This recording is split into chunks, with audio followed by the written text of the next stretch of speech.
I've made a lot of videos about mic arms over the years, but one thing that people have been up in arms about, literally every video, there's multiple comments from people saying that I really need to try the OC White arms, like the Ultima, which is what I got here, to see if it, to OC, if it is the Ultimate mic arm, because these are incredibly popular, especially in super professional settings. They are essentially marketed as like the best mic arms in the world, and they are also some of the most expensive around. So I finally do have the OC White Ultima here.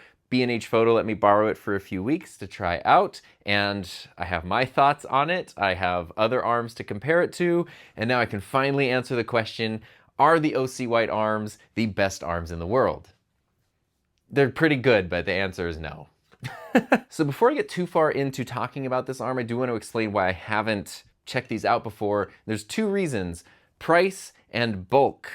And it's kind of funny because on the side of bulk, I see these a lot in video podcasting setups. And like I said, they're used a lot in like really professional high-end settings. So you know, they're designed to be pro mic arms, and they're definitely at that pro level in terms of quality and features and stuff. But to me, they always, for some reason, just looked super like big and chunky. And that was a thing that just kind of kept me away from them, was it looked like this big alien arm thing coming out of desks. I don't know if that's how it looks here, but in person, my first reaction to this was that it is absolutely nowhere near as big and bulky as I thought it was going to be. It's actually, we'll talk about this a little bit later, but I have my Elgato Wave Arm Pro right here, and it is smaller than this. You know, it's a little like chunkier here, but overall it's actually smaller than this. So that means my fears about the arm being too big and bulky were totally unfounded. They absolutely aren't. This will totally fit in pretty much any setting that any mic arm would fit. And then the other concern that I had was price, because the MSRP for this, for just the arm part itself, is $330. It does not come with a mount. So you decide how you want to mount it. If you already have something, you already have like a table that has a bushing or something. If you want to get this clamp, which is just sort of a traditional desk mount, this is an additional $100. So this kit here is $430 for the arm and the desk clamp, and there are a few other options. But essentially, for this arm, if you get it with some kind of mount, you're not going to be spending less than $400 on it. To put that in context, there are things like the Rode arms, which are between $100 and $130, and then the Elgato arms, which are between $100 and $180, with this one right here, the Wave Arm Pro, being their most expensive because it does have a pneumatic tube, just like this one does. This one also has a pneumatic tube. Pneumatic tubes are totally the way to go in mic arms. They are awesome. And then of course there's the entire world of super budget mic arms, where you can get things from like $20 to, $70 that sometimes look like other arms. There are a lot of arms out there for 20 bucks that look a lot like the Rode PSA-1 does, kind of this traditional scissor style arm. But I've done videos on this in the past. The quality's not there. They do not work the same. They do not have the same level of quality as this. And I even did a video last year where I compared a bunch of different low profile mic arms, including one from Newer that is really similar to this. It looks a lot like this, and it kind of feels a lot like this, and it even has one more extension section, so it's a little more versatile. It was about $70, $75, and I thought it was really good. It is a really good arm, so period. It's a good arm. Mine broke, so the way mine broke was the little attachment here. There's like an Allen key, and it was weirdly defective and like stripped, and so basically this part can never be securely put into this part, and it just kept like coming out as I was adjusting it. It was really frustrating, because otherwise it was a really cool arm at a good price. But it also illustrates the point of what happens when you sometimes go for the cheapest arms possible, even though they really look very similar to some higher end arms. And the thing I will say, I have to give absolute credit to the OC White arm. For the most part, 95% of the arm, incredibly well built. There's two areas that I'm like, what are you doing? And then there's a few other little things, but quality wise, durability wise, it's really, really good. So what makes this a really good arm? Well, it's a low profile arm that has a pneumatic tube at the end. So this is a pretty common design, and it's really nice because this pneumatic tube gives you a little bit of height adjustment, super easy to, swing the arm around like this. I have the SM7B on, and I'm actually at almost the lowest amount of tension. So this is also an incredibly strong arm. I don't have to strong arm you into believing that. Looking up the specifications, this has a weight capacity of between 1 and 5 pounds. So 1 on the low end, that's kind of where the SM7B is, all the way up to 5 pounds, which would be a very, very heavy microphone, possibly even a small camera or a light or something like that. The mount on the arm does let you pan and tilt. I don't know if those are the correct terms for microphones. I don't know if you pan and tilt microphones, but you can move the microphone up or down, and you can move it side to side. This is something that I ask for on every arm, and they got it so close to being perfect that it's frustrating. It's good. We're going to talk about that later because I'm so frustrated by that. And then I have the desk clamp, which is probably the most common way to mount this arm right here. You've got internal cable routing. So on the bottom of this, there's kind of these rubber things that open up, and then you can just run your cable through there. And on this part here, there's just a plastic cover that just sort of slides off, and then you can just put your XLR cable or USB cable or whatever cables you need in there. And there's plenty of room to run multiple cables, and then this just clips on. These are very easy to adjust, and they clip on really well. Super nice. Something I really, really like. So you have a lot of options when it comes to how you want the arm to move. I mentioned that these are often used in professional settings, professional broadcast settings. So in those situations, you sometimes have a lot of these. Like a very common setup is you sort of see 4 of them like sprouting out from the middle of a table in a podcast setting. Or it means that you're also going to be using them with different people all the time. So that means they could get used incorrectly, they could get beat up, they could get abused. That's when a lot of times things are designed to be professionally used. It just sort of means they're more rugged and durable because they need to sort of stand up to that use and sometimes abuse. And that's one thing that separates something like this from a $50 or $75 boom arm. But if you're putting it in those situations and you want to sort of control how it works, either to make sure that it just sort of fits in with other arms or to prevent people from abusing it, you do get these really cool things right here, these little rings. What these do, first, this is very cool. If you want to take out either this part from here or this part from the base, there's a little lock. And then you kind of push this in and twist the arm around till it kind of gets to the right part, and then it will pop out. So the problem I had on my newer arm, the problem I've had on a couple other arms, is that they kind of just, you're adjusting the mic and suddenly the whole top part of the arm just comes off, and that's not good. Especially when you're recording something or filming something, that's very not good. This does not have that problem because it locks down, but then you have these sort of strange little things in here that let you actually adjust the way that the arm rotates. They say 360, 180, or 90 degrees on these, and that will determine how far you rotate the arm. So I had the 360 degree one in, so the arm could just rotate all around.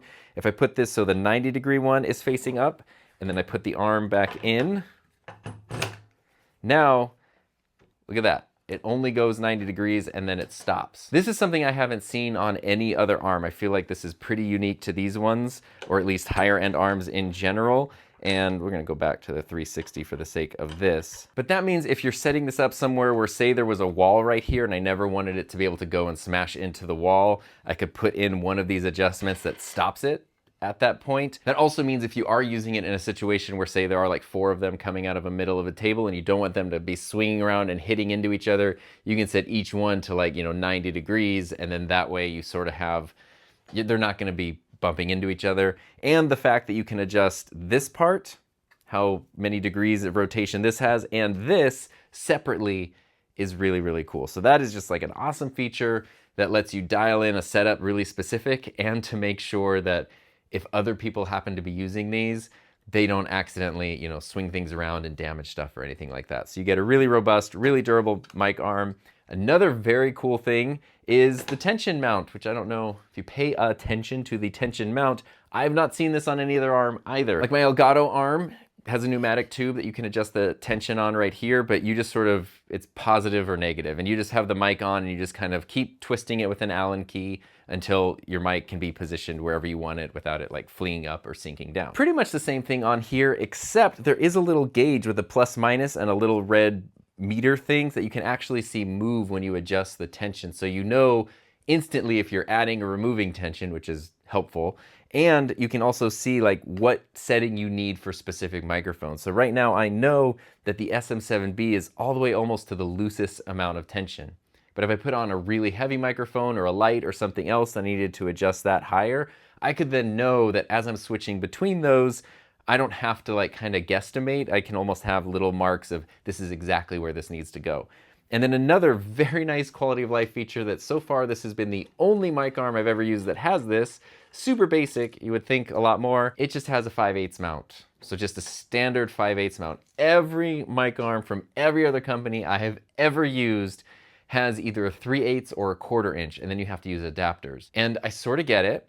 If you want to use something else like a camera or a light or other adapters or things or whatever, those typically do have smaller mounts, 3/8, 1/4 inch, and then it's easier to sort of adapt up than adapt down. It's a little clunky if I wanted to put like a 5/8 to 1/4 inch or whatever.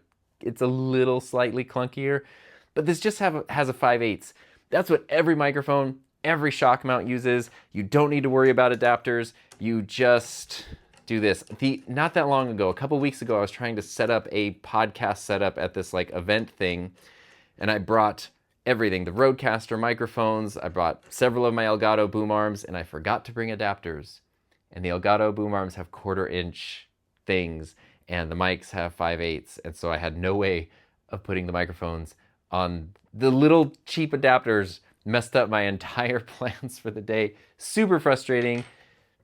I know that's on me for forgetting adapters, but it's not something you have to worry about with this, which is very, very cool. So I totally see the hype behind the OC White. It's a good arm.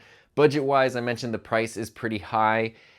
That is a personal thing. For me, I know it's kind of goofy because I have a lot of gear, right? I have no problems investing money in a camera that's going to really help me out, or a microphone, or whatever. The mic arm is kind of an area where I'm like, the diminishing returns are very real. The difference between a $50 and $100 mic arm are massive. The difference between a $100 and $200 much smaller.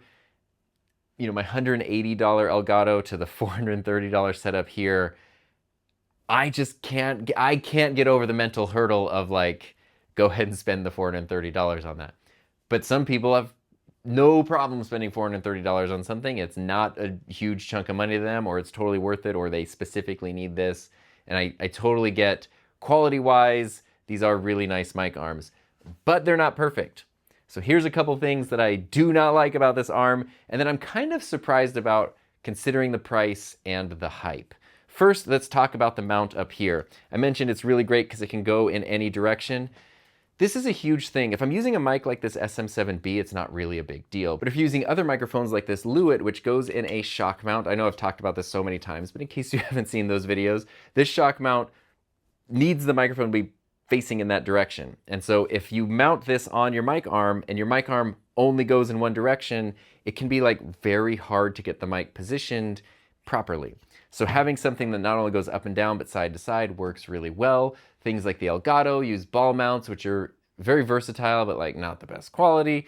And then this uses just sort of pan and tilt, which is fine, except you might have seen that there is this nice little knob right here that lets me adjust up and down very nicely. But if I want to go side to side, well, there you go. There's an Allen key down here that you can adjust the tension on, but it's like it's either too loose, so then it's going to be moving around, or if it's tight enough where it's not going to move around, that's sort of this clunky, like, that's like really clunky and not ideal. It's very kind of annoying to move. Not a big deal if you're doing something before you start recording and you're trying to adjust it, but if it's during a recording, like, see this pneumatic tube, how smooth and quiet it is? If I need to adjust the height of this microphone while I'm recording something, I can do that without it being a distraction. If I need to adjust this while I'm recording, it's very hard to do that without it being a distraction.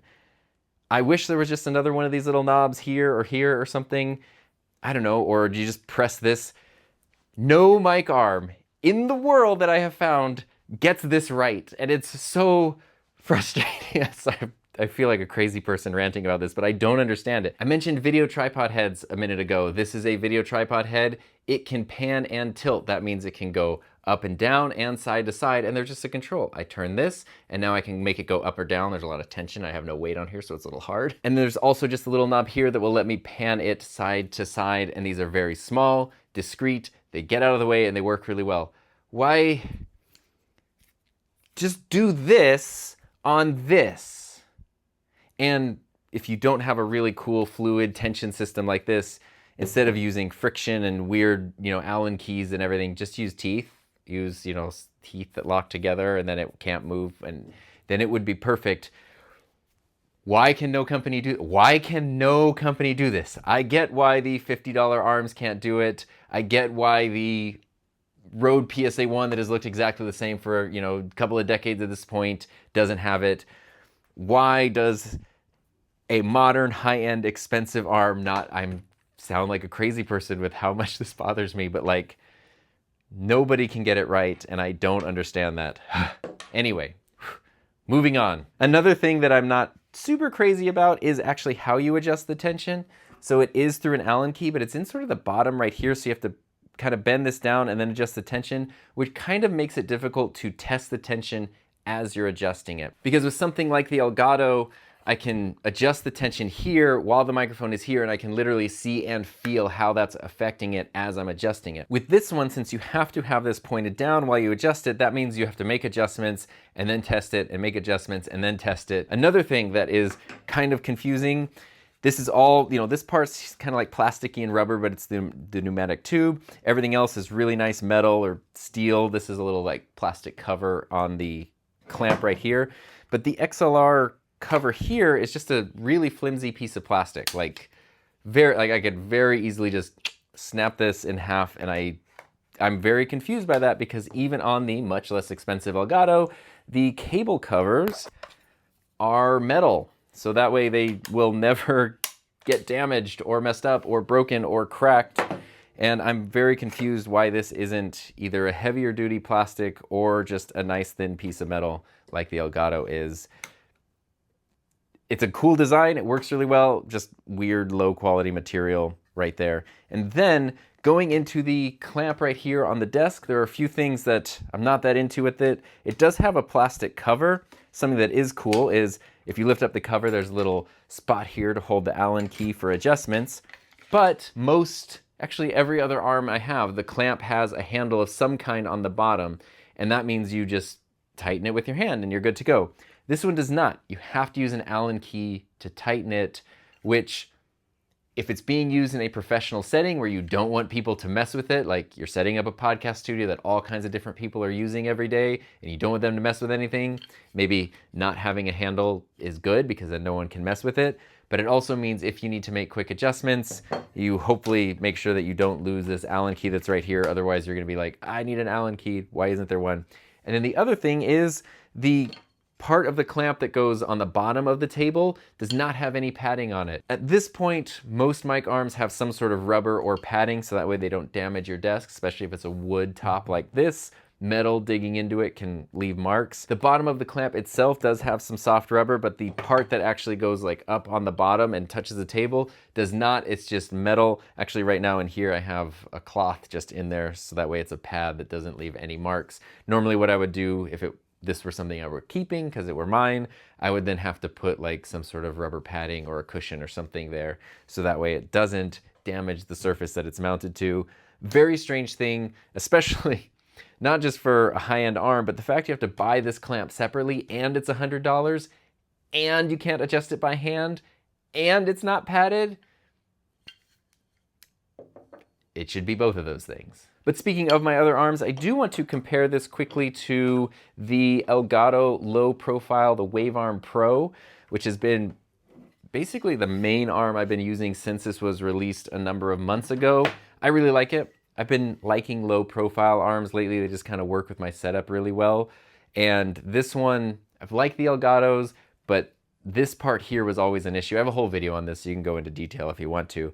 But they added a pneumatic tube on the Wave Arm Pro. So the low profile Elgato arm is about $100, and the Wave Arm Pro with this pneumatic tube is $180. You're spending another $80 on this tube. It's worth it. It's really, really good. So I'm going to take this is the Blue Sona, which now I think is called the Yeti Studio because I don't think Blue microphones exist anymore. It's the same weight as the SM7B, so I'm gonna put this on here. I do need to have my 1/4 inch to 5/8 adapter, and I'll route a cable through here just so it's a full setup. So now I've got this arm set up.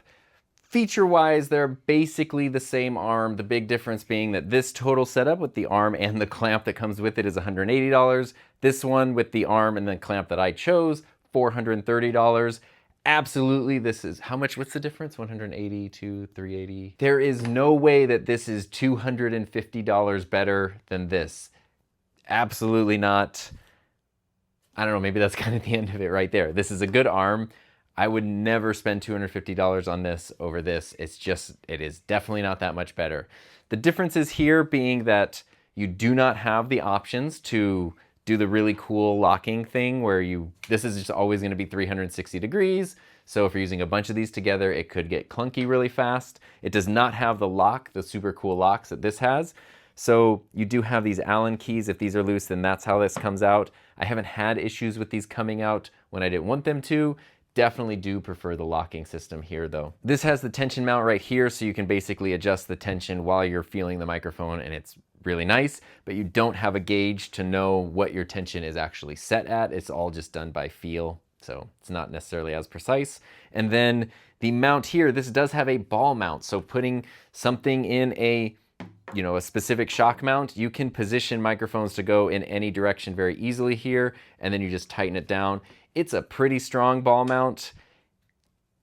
I wish it were a little more robust. I haven't had it like really cause any problems, but being a little more robust would again, so many companies can get 95% of the way there when it comes to the actual mount, but they just can't get to that 100% of being like the absolute best. I do overall probably prefer the Elgato's ball mount to the OC Whites just because it does have that added like easy versatility, but I do like the sturdiness of this. This does feel overall more sturdy than the Elgato's mount does, and I really like that this just has the 5/8 inch. I don't need any adapters, don't need to mess with anything. Any microphone, any shock mount I have can just go right here. And of course there is also the element of just visual appeal and aesthetics, especially as we go into the world of video podcasting and everything is on camera more often. Those things are more important than ever. So that's just personal preference. The Elgato does come in black or white. This one I believe only comes in black. Actually, I think there's a black and red version. So you can get a couple different styles, and then they just have, they look a little differently. This is a little more compact and beefy. This one's a little more long and lanky. If that makes a difference to you, if you just really love the way that this one looks over something like this, then that could be a reason to get this, even though feature-wise, you're like, they're both kind of the same. Definitely get the thing that appeals to you more. And again, I have like my design gripes, but I have similar gripes with every arm. Like there is no perfect boom arm currently, which is very frustrating because I feel like it can't be that hard to make the perfect boom arm. All that to say, my biggest gripe with this is the price. It's just too expensive for what it is. But again, going back to what I said at the beginning of the video, that is also a very personal decision, and that differs for everybody. Me saying this is $180, you should get it. Some people might say, there's no way I'd ever spend $180 on a mic arm. Are you crazy? Whereas I'm saying I would never spend $430 on a mic arm. So it totally depends. I have no problem spending $180 on a mic arm. I won't spend $430. So that's a very personal thing. There's some people who wouldn't even think twice about this. Sure, order 8 of them, do the whole thing, whatever. But I'm really glad that I did get to finally try the OC White arm after years of it being recommended to me. And I do see why people like it so much, because it is very well built. It's super high quality. I can't imagine, again, I only have this for a couple weeks from B&H, but I can't imagine it's just going to suddenly fall apart like some of my super cheap mic arms that I've tried out in the past have done, where you don't really even change anything and one day they just kind of like clink and something breaks and falls apart. I have a feeling for your $400, you're gonna get a mic arm that's just gonna be there for a very, very long time, and it's not gonna have any issues or problems with quality or durability. And that's really nice, and that could make the price worth it. But I think you can also basically get that same thing from less expensive arms like the Elgato right here. And if you do want to kind of dive a little deeper into the different mic arm reviews and comparisons that I've done, I do have cheap versus expensive tall mic arms and cheap versus expensive low mic arms. So you can really see the difference in what you get for the price in those videos.